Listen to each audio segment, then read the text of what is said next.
Hello friends and sunflowers, my name is Lena and welcome back to my channel. TXT's music videos swap directly between a magical fantasy story, which directly follows the narrative of the Star Seekers, and a more realistic vibe that suits not only that story, but is relatable to the audience as well. In the case of this music video, it is definitely more on this reality side, and it is the continuation of their idea of growing up. They've showed us the characters' childhoods, they've showed their reluctance to grow up and their proclivity for staying in their magical world and clinging to their dreams. How even when reality was right there and kept showing up, they fought against it and tried their best to push through that chaos while running away. And now they are certainly at the part of life where they've realized that it's not a fantasy and it doesn't really support that part of them. And we're seeing the heartbreak and the depression that they're feeling as the one that they loved in their previous comeback essentially ghosted them. Possibly literally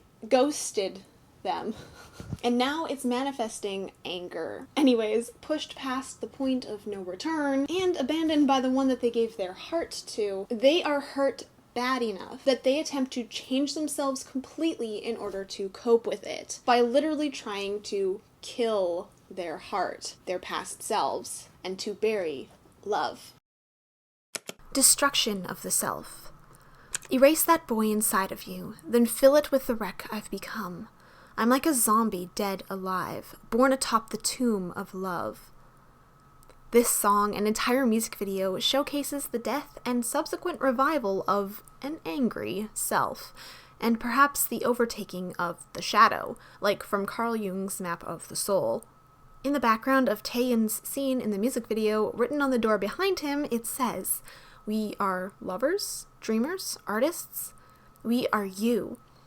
All of these are crossed out references to past songs or ideas, things that they used to be. But the fact that "we are you" was a sentence is very interesting to me. Like, all of this was just a reflection of them in the first place. Reflections. Mirrors.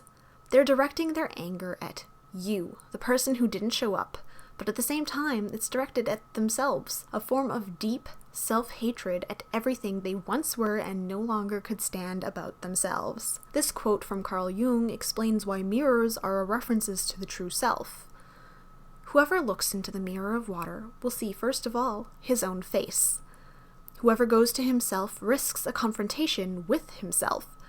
The mirror does not flatter. It faithfully shows whatever looks into it, namely, the face we never show the world, because we cover it with the persona, the mask of the actor. But the mirror lies behind the mask and shows the true face. I say this because while it is technically true that they're trying to bury their past selves, I don't think they've actually done that. Your past does not actually go away, and it's something that they see every single time they look in the mirror, which is frequently. It also comes through in other ways, little references here and there. Even with Yeonjun growing up from a bicycle to a motorbike, he still falls from it. Yes, I know Yeonjun wasn't the one who fell in the first place, but it's the idea of it. Their lyrics are saturated with references to past works, to the point where it's obviously significant to them. And to destroy it all would be nearly impossible. They just aren't ready to accept it right now, and so anger consumes them. By the way, this music video, and in fact, all of this album, has so many references, both lyrically and visually, to their previous releases that basically anyone who's worked on this just deserves applause, so let's just look at a few of them quickly. The trash bags, for example, carry flowers that were meant as gifts to their lover, and as the mess version of their concept photos showed, it also had things from the You version of the Fight and Escape album. Taeyeon tosses a skateboard into the window here, which is most likely a callback to his loser-lover arc where he was on a skateboard. The massive teddy bear that Beomgyu throws seems to be a possible reference to the one in We Lost the Summer, but also is possibly the bear from Runaway, although that was much smaller. Also, bears just in general are a common gift to give to lovers, so in Nap of a Star, Kai's scene was in a graveyard, and Kai was also the one who saw an angel in the MMA VCR for the Magic album. Although people have mentioned that the wings ironically make it look like the members here have horns. Very angel devil of them. The lyrics of Yeonjun's rap directly relate to Loser Lover with the line, "Killed it, I killed it myself, fall headfirst with broken wings," a reference to his rap, "Wings spread and broken, flying to eternity, but I can't help falling." As in, he felt silly enough to be the one to fall without wings. Truthfully, their song Trust Fund Baby also heavily references past songs, specifically also Loser Lover. For example, they mention the stolen Hunnet bands, which we see being stolen in Loser Lover. I'll talk a little bit about how the album as a whole ties into this at the end, though. The intentional burning of the flower feels, again, like it relates to their emotions, like it did in Can't You See Me, where they held the emotions, the fire, out of sight for too long before it got out of control. And here, it is very focused on the flower, which is a chrysanthemum, representing loyalty and devoted love. And here it is being burned. Also, the photos featured are from the end version of the album, depicting their sadder, and if we quote the lyrics here, pathetic versions of themselves. I'm at work, but somehow I completely missed talking about this poster that Yeonjun rips off. A bunch of references to Nap of the Star, including the monster boys, which is what they were in Nap of the Star, and this transformation into monsters, non-human things, also happens when they use a lot of magic in their Starseekers storyline. It also has fun references to the star and stuff like that, so yeah, just wanted to mention that. Back to work. They also have a lyric that says, "Bury the word forever." The word they bury is probably the word love, but it could also be that they're burying the word forever. Forever is a reference to Moa, moments of alwaysness, which is a synonym for forever. Moa is also the ghost, the one who ghosted them. So it's not only burying love, it's also burying the idea of forever and the idea that it was their lover, which again is also themselves. It's a big loop, but it all comes together. There are probably more references to other content they've released that I've missed, but I think that this is the majority of it. But if there's more that you did find that I did not mention here, make sure you leave it in the comments below so that other people can read it too. Beyond the obvious anger in this music video based on specific situations they're in, such as a failed phone call, wasted and useless objects, the death of their past selves, there's also something else happening, something that, dare I say, catches your eye. About 1/4 of the way through, and actually earlier if you're paying close attention to the backgrounds, we are shown the image of a bright eye watching the boys, displayed through us originally through Beomgyu's eye. The timing of this is accompanied by some telling lyrics. "Better than those pathetic days. Watch, watch, better watch me, yeah.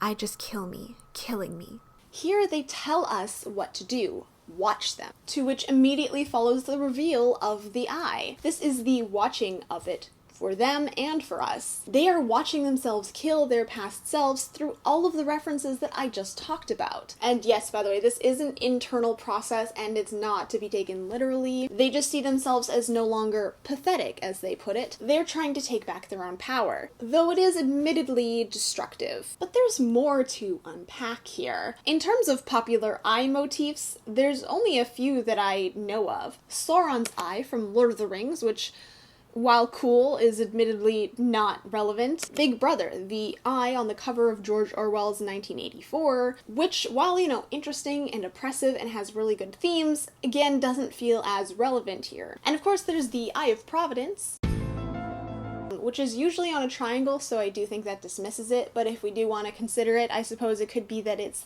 illuminating their internal struggles. I don't know. If you know how these three specifically could tie more into the eye, let me know, because I couldn't think of anything else. But there is one more common eye motif that is in fact often depicted as the blue color that we see here that I think could fit in exactly with how it's being represented here. The evil eye. Now, the evil eye is usually worn as a form of protection, specifically against those who would wish you bad luck or harm, which I think could be what's internally going on here. They're protecting themselves from the, hurt that they've experienced by being tough. But the evil eye could also be in reference to someone who has an evil eye, usually depicted as a jealous gaze, one who would wish harm against the one who they are directing it towards. And let's just see where this eye is looking for a moment. Also, from what we've seen in past music videos, there is actually one person in the group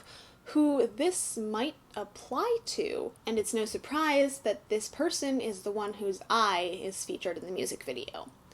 Beomgyu. While he seems to actively try and participate and be a part of the group, as we saw in lines like, "I spent hours in front of the mirror wanting to become you," which yes, I do think has a dual meaning. As we saw in music videos like Drama, he really did want to be just like them. And out of everyone, he's specifically the one we see being buried in the music video. And he's the only one whose photo is actually burned in the music video as well, not just discarded. So, while I do think that the idea of the music video applies to all of the boys' characters, it is significant that in both cases with the burial and the eye, and in fact the burning, they chose Beomgyu to represent it. Yeonjun, for example, simply chooses to lie back and then is revived as his angry new self. However, Beomgyu seems to be uncomfortably consumed by trash created by the mistakes he was trying to throw away. Now, I'm actually a little bit 50-50 on the idea that Beomgyu is an antagonist on this. Obviously, Kai is another antagonistic option for various reasons that I'm not going to go into here. But despite me having stated that he is an antagonist before,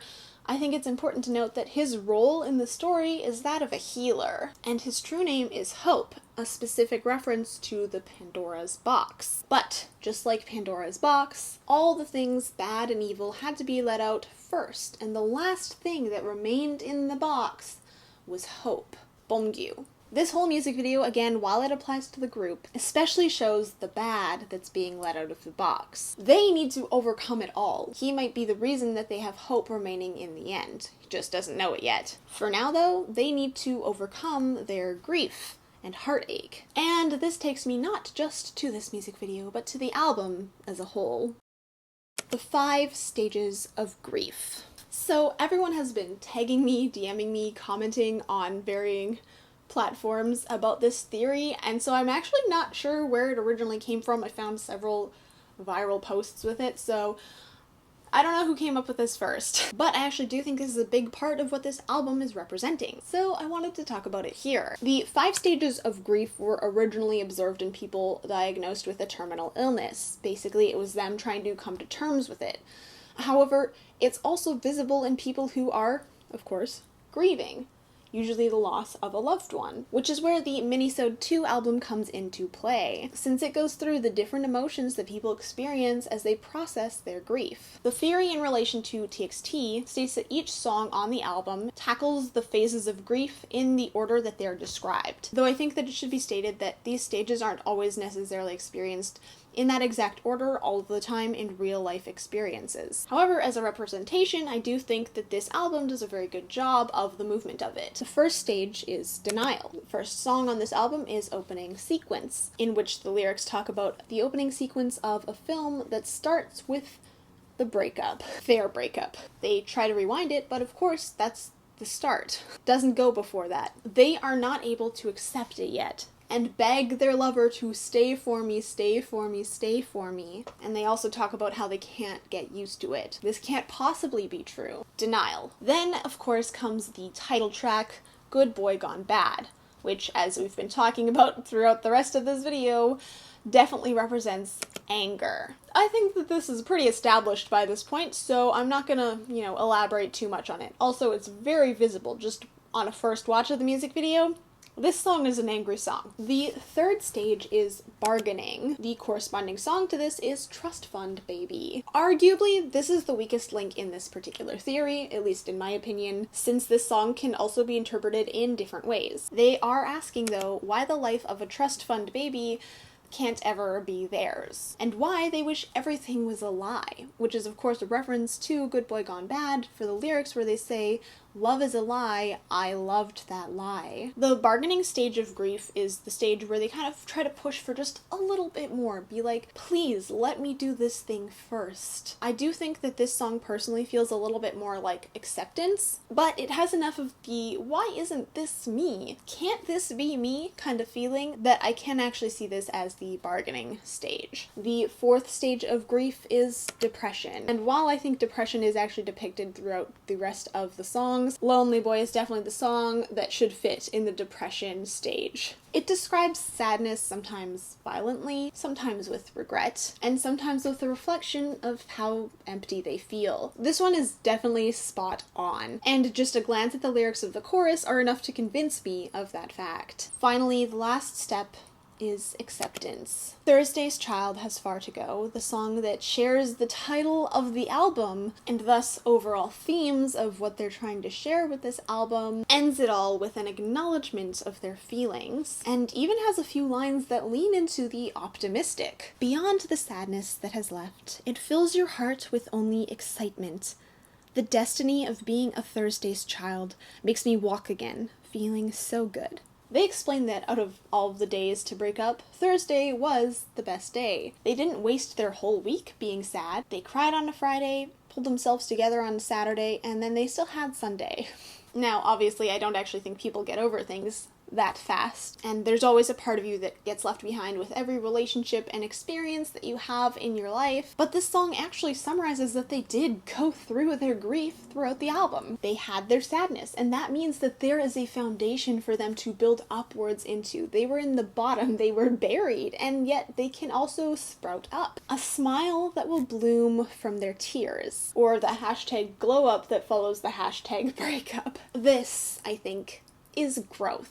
The thing that TXT has been talking about ever since their debut. Yes, they went through the stages of grief, but they also looked at their shadow, looked into darkness and sadness, and wallowed in it a bit. Then they accepted that it was okay and have chosen to move on. The ability to do that is what gives you true maturity. It's what lets you grow as a person. So, in defense of anger, the act of expressing and acknowledging your emotions lets you heal and move forward again. Although it can be done in a less dramatic way than maybe Good Boy Gone Bad has shown it, it also should not be pushed away. Pain is an unfortunate and inevitable part of life, but it doesn't mean that you have to change yourself for it or have to stop living because of it.